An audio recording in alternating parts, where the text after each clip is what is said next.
turbulence. In fact, one passenger described this terrifying moment, saying that it felt like the plane was going down.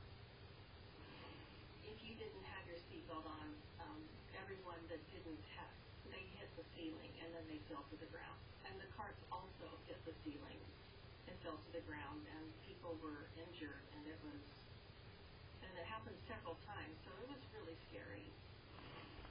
Kansas City Transportation Reporter Sam Sweeney is tracking the latest for us. He's in our DC bureau, and you're seeing the aftermath of response there on that Delta flight. Again, Sam Sweeney, tell us more about what you know.